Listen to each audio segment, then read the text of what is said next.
बिस्मिल्लाहिर्रहमानिर्रहीम। अस्सलाम वालेकुम नाज़रीन। पर्दा स्क्रीन पर हर वक्त खबरें चलती रहती हैं, लेकिन ये हमारे मेन मीडिया स्ट्रीम का कमाल होता है कि किस खबर को आम करना है और किस खबर को ख़ास बनाना है। मीडिया अगर चाहे तो एक कैदी को ज़मानत पर रिहाई दिलवा सकता है।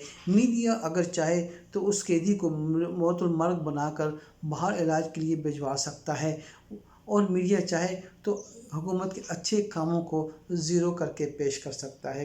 नाज़रीन, बहुत सारी चीज़ें हैं, दो तीन चीज़ें हम डिस्कस करने की कोशिश करेंगे अपने इस वीडियो में। सबसे पहले हुकूमत का एक अच्छा इक़दाम जिसे मीडिया ने अभी तक उसे मुस्बत अंदाज में पेश करने की कोशिश नहीं की, अगर कहीं की भी है तो उस पर सिवाय तनकीद की और कुछ नहीं। सबसे पहले जिस तरह चीनी कमीशन रिपोर्ट पेश की गई, उस पर पहले ही क्या बातें होती रही कि कभी पेश नहीं करेगी हुकूमत, लेकिन हुकूमत ने पेश कर दी तो उसमें से कीड़े निकालने शुरू कर दिए। फिर हुकूमत डिले हुई थोड़ी सी फॉरेंसिक रिपोर्ट आने में, तो उस पर कितनी बातें हुई। आज रिपोर्ट भी पब्लिश हो गई, पब्लिक पे आ गई, और हुकूमत ने इसे मुख्तलिफ महकमों में भेजने का फ़ैसला भी कर लिया। ये ज़रूरतमंदाना फ़ैसला है नाज़रीन। इससे पहले किसी हुकूमत ने इन कार्टेल को हाथ डालने की कोशिश ही नहीं की। ये कार्टेल, ये चीनी माफिया, ये आटा माफिया हर दौर में हर हुकूमत और अपोजिशन का हिस्सा बनते रहे हैं। नाज़रीन, ये 78 ख़ानदान हैं, जिसे मालकान कह रहे हैं, 78 ख़ानदान के, जो जब चाहते हैं चीनी की कीमत को बढ़ा देते हैं, जब चाहते हैं चीनी को गायब कर देते हैं। इन पर कोई भी हाथ नहीं डाल सका आज तक। पहली बार इमरान खान ने कोशिश की है, उसको सराहने के बजाय उस पर तनकीद की जा रही है। अभी जहांगीर तरीन जिस तरह बाहर चला गया है, तो उसके बारे में ये कहा जा रहा है कि वो उसे बाहर भिजवाया गया, उसका नाम क्यों ECL में नहीं डाला गया।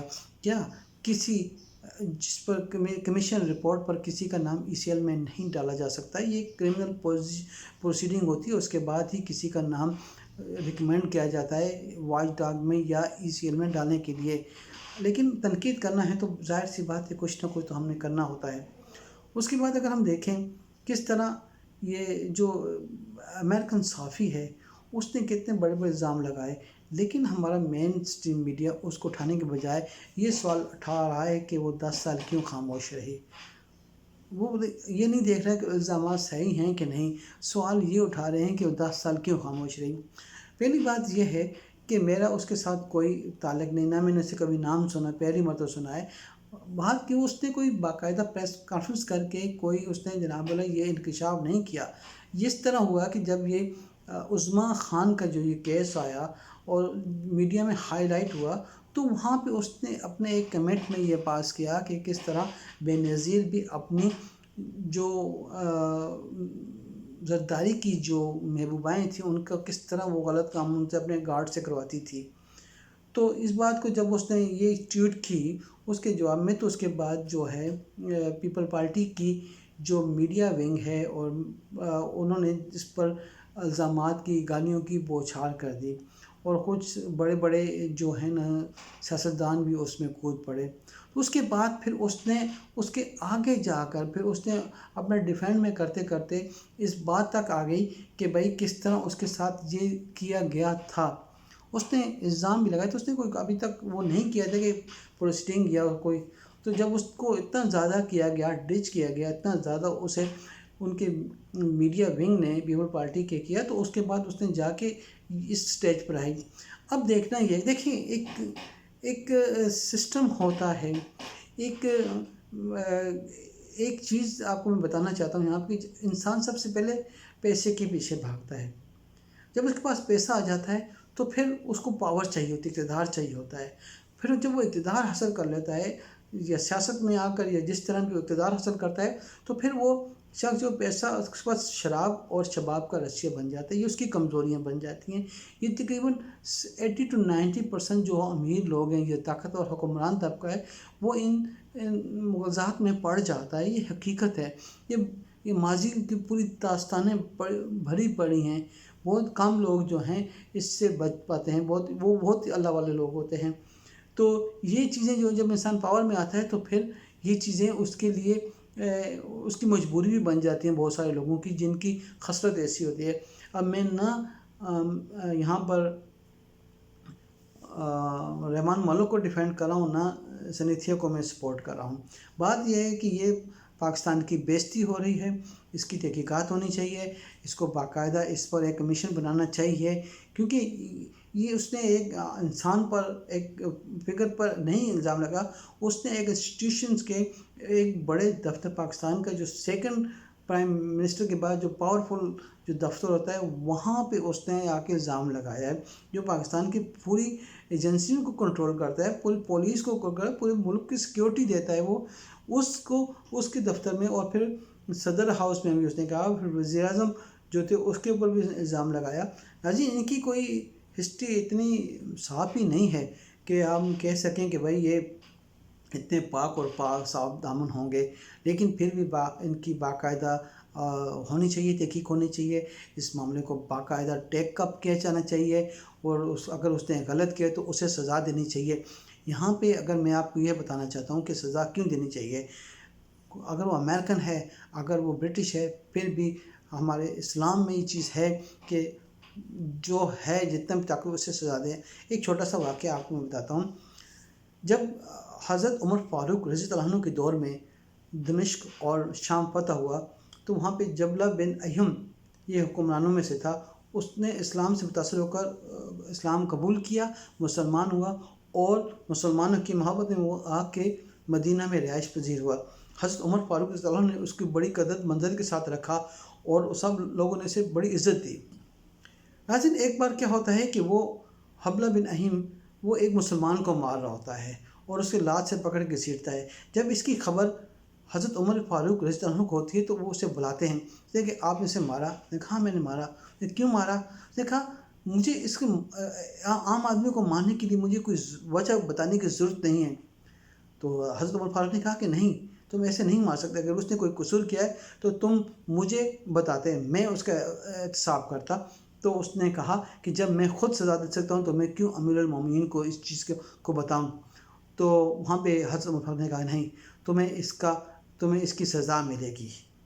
तो उसने कहा कि अमीरुल मोमिनीन, अगर आपके मज़हब में ऐसा है तो फिर मैं आपके मदद से इसके मज़हब की कैद से आज़ाद होना चाहता हूँ। तो हज़रत उमर फ़ारूक ने कहा कि तुम ऐसी बात मत करो। मैंने कहा नहीं, मैं अब इस मज़हब में नहीं हूँ। तो कहा फिर मुझे तुम्हें एक तो उसको पहले सज़ा, उसको मुसलमान को मारने की जो मैं तुम्हें सज़ा दूंगा, उसके बाद तुम्हारी गर्दन उतारूंगा मुर्तद होने की वजह से। इस्लाम में ये सज़ा मिलती थी। जब ये बात की तो वो सोचने पड़ गया। उसने कहा मुझे एक रात सोचने का मौका दीजिए अपनी बातों पर। तो हज़रत उमर फ़ारूक ने उसे एक जगह पर सहाबा को कहा कि इसकी देखभाल करें और इसकी हिफाजत करें ताकि भाग न जाए। लेकिन वो किसी तरह छुप छुपा कर वहाँ से भाग निकला और जाकर कस्तूनिया में उसने पनाह ली। कहते हैं कि वो आखिर वक्त तक वो परेशानी की हालत में मरा। कहने का मकसद ये है कि इस्लाम में सब बराबर हैं। अगर कोई बाहर का कोई बादशाह है या आम इंसान है या ताजर है, उसे भी सज़ा देनी चाहिए अगर वो गलत काम कर रहा है। तो इस तरह अगर सनीथिया ने भी कोई गलत किया है या इल्ज़ाम लगा रही है तो उसे सज़ा मिलनी चाहिए, अमेरिकन हो या ब्रिटिश हो, कोई भी हो। नाज़रीन, हमारी सबसे बड़ी कमज़ोरी क्या होती है? हमारी कमज़ोरी यही है कि हमारे सिस्टम में एहतसाब जो है ना सिर्फ गरीब के लिए है, अमीर के लिए नहीं है।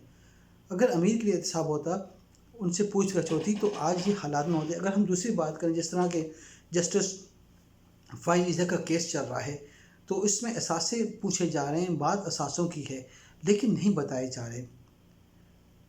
दूसरी तरफ अगर हम देखें तो उसी की बुनियाद पर, इन्हीं असासों की बुनियाद पर, एसिड बियॉन्ड मीन की बुनियाद पर एक वज़ीर आज़म को घर जाना पड़ा।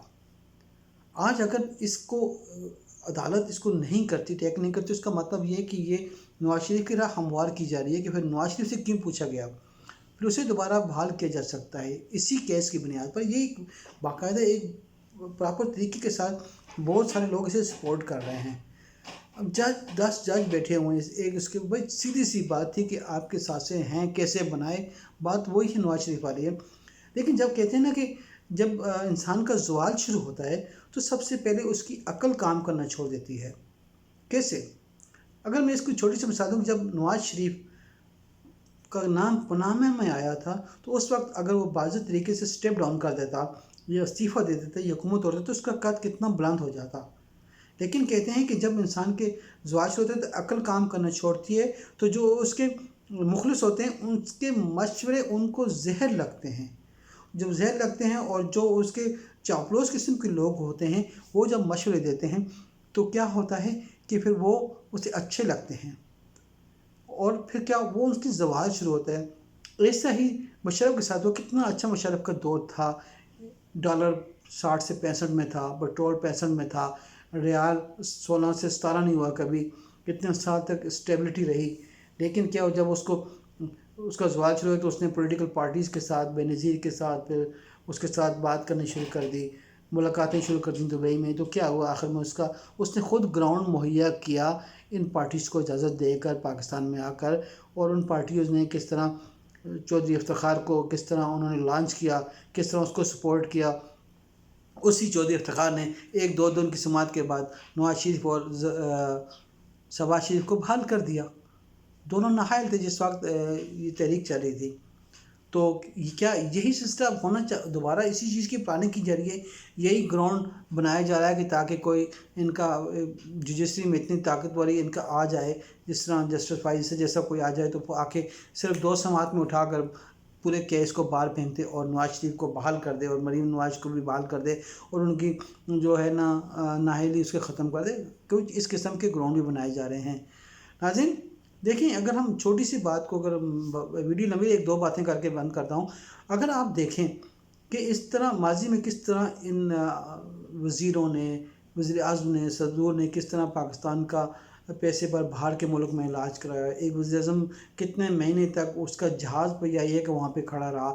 چھوٹی سی بات ہوتی ہے, علاج کے لیے وہ باہر چلے جاتے ہیں. ایک چھوٹا سا میں واقعہ بیان کرتا ہوں.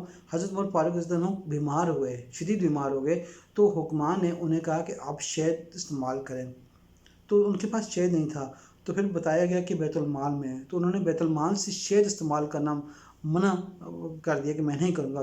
لیکن جب ضرورت زیادہ ہوئی تو پھر وہ مسجد نبی میں آئے اور مسلمانوں سے اجازت لی کہ کیا میں بیت المال کا شہد استعمال کر سکتا ہوں اپنے لیے. تو جب اسے اجازت ملی تو اس کے بعد انہوں نے وہ شہد استعمال کیا.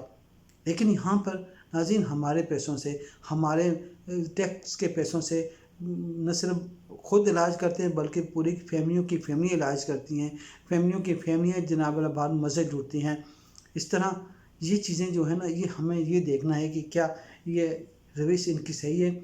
جب 1990 میں مہاتیر محمد کو, ملائیشیا کے جو وزیر اعظم ہیں, انہیں دل کا دورہ پڑا, دل کی بیماری ہوئی, تو انہیں سب نے کہا کہ آپ برٹش چلے جائیں, UK USA چلے جائیں. انہوں نے کہا نہیں, میں اپنے ہی ملک میں علاج کراؤں گا. لوگوں نے کہا کہ یہاں پہ علاج کی سہولتیں نہیں, لیکن انہوں نے علاج کرایا. دل کا آپریشن ملائیشیا میں ہوا. آج 30 سال ہو گئے ہیں, وہ الحمدللہ ٹھیک ہے. اور اس کے بعد ملائیشیا میں میڈیکل کی صنعت میں ایک انقلاب برپا ہو گیا. آج اگر ہم دیکھیں تو دنیا کی پہلی اور 100-200 میں ان کی یونیورسٹیز کا نام بھی ہے, ان کے ہاسپٹل کا نام بھی ہے. جبکہ اگر ہم دیکھیں ایشیا میں پاکستان کا 400واں نمبر ہے اسپتال میں, اور دنیا میں تقریباً 700واں نمبر ہے. ہم کتنے پیچھے ہیں. لیکن انہوں نے ایک بولڈ سٹیپ لیا, انہوں نے خود علاج کرایا, تو لوگوں نے میں علاج وہیں سے کرانا شروع کیا. باقی وزراء کیسے باہر جاتے, تو انہوں نے وزراء کیا, اور اس لیے انہوں نے اپنے ہیلتھ سسٹم کو بہترین بنایا. پھر کیونکہ جب ضرورت ہوتی ہے تو پھر خود انسان کام کرتا ہے. جس طرح پاکستان میں ابھی کرونا آیا, تو کرونا سے جو ہمیں ضرورت تھی وینٹیلیٹرز وغیرہ کی, تو پاکستان نے کوشش کی اور اپنے الحمدللہ بنانے شروع کر دی ہیں, اور ایکوپمنٹس بھی جو ہیں بنانے شروع کر دی ہیں, اور الحمدللہ انشاءاللہ ایکسپورٹ بھی کریں گے. تو ناظرین یہ چند باتیں میں نے کی. عمران خان کے پیچھے جو لوگ لگے ہیں وہ لگے رہیں گے, چاہے عمران خان کتنا بھی اچھا کام کیوں نہ کرے, ان لوگوں نے اس کی مخالفت کرنی ہے. پطرس بخاری کا ایک مشہور چھوٹا سا واقعہ بیان کرتا ہوں میں. جب پطرس بخاری جہاں کام کرتے تھے وہاں پہ ایک چوکیدار تھا, تو ہر وقت اسے بری باتیں کہتا, تم میرا کچھ نہیں کر سکتے, تم یہ ہے وہ ہو. اور پطرس بخاری چپ کر کے چلے جاتے. ایک دن پروفیسر نے ان سے کہا کہ یہ چوکیدار آپ سے اتنی باتیں کرتا ہے کہ آپ اس کا کچھ نہیں بگاڑ سکتے, آپ اس کو کچھ نہیں کر سکتے, تو آپ اسے جواب کیوں نہیں دیتے. تو انہوں نے کہا کہ وہ صحیح کہتا ہے, اس کے پاس کیا ہے, نہ عزت ہے, نہ شہرت ہے, نہ پیسہ ہے, میں اس کا کیا بگاڑ سکتا ہوں. یہی بات ہے جو پاکستان اور عمران خان کے, جو پاکستان خان کے مخالف ہیں, ان کے اپنے پاس کچھ بھی نہیں ہے, تو وہ عمران خان کا کیا بگاڑیں گے, عمران خان کا کیا بگاڑے گا. یہی بات ہے ناظرین. اپنے دوستوں کا خیال رکھیے. اگر ویڈیو میں کوئی آپ کو بات اچھی لگے تو پلیز ویڈیو کو شیئر کر دیجیے گا، اور پلیز آپ سے درخواست ہے کہ میرے چینل کو سبسکرائب کر دیں۔ اللہ حافظ، السلام علیکم۔